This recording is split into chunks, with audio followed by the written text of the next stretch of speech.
કેશોદના કેવદરા ગામેથી 9 જુગારીઓ ₹32,630 રોકડ મુદ્દામાલ સાથે ઝડપાયા। કેશોદ તાલુકાના કેવદરા ગામ પરા વિસ્તારમાં બાવળના ઝાડ નીચે લાઇટના અજવાળે જાહેરમાં પૈસાની હારજીતનો 3 પત્તીનો જુગાર રમતા હોવાની માહિતી કેશોદ પોલીસ સ્ટેશનના police head constable Prakashbhai Jivabhai Dabhi, Ranjitbhai Meramanbhai Dangar, police constable Karanbhai Hamirbhai Bhatia, Ravibhai Jagdishbhai Dholakia, Sureshbhai Mohanbhai બંભાણાને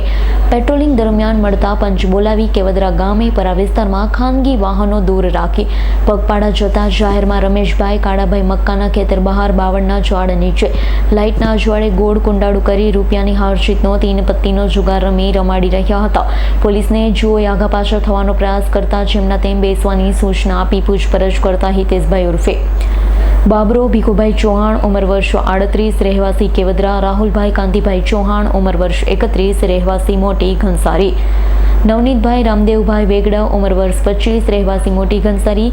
Hirjibhai Hamirbhai Chudasama ઉંમર વર્ષ 48 રહેવાસી કેવદરા,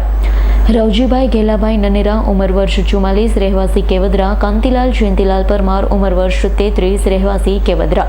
ઉમેશભાઈ દેવજીભાઈ વાસણ ઉંમર વર્ષ 39 રહેવાસી કેવદરા, સંજુભાઈ ઉર્ફે ભાવેશ દેવાભાઈ માવદિયા ઉંમર વર્ષ 34 રહેવાસી કેવદરા, ધીરુભાઈ વિરલમલભાઈ સિસોદિયા ઉંમર વર્ષ 45 રહેવાસી એકલેરા વિરુદ્ધ જુગારધારાની કલમ હેઠળ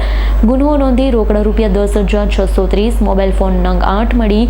₹22,000 મળી કુલ ₹32,630નો મુદ્દામાલ કબજે કરવામાં આવ્યો છે। કેશોદ પોલીસ સ્ટેશનના હેડ કોન્સ્ટેબલ પેથાભાઈ ગેલાભાઈ કોડિયાત્રા આગળ તપાસ ચલાવી રહ્યા છે। રાવલિયા મધુનો રિપોર્ટ S9 ન્યૂઝ જૂનાગઢ। અમારી તમામ માહિતીથી અપડેટ રહેવા માટે જોડાયેલા રહો S9 ન્યૂઝ સાથે।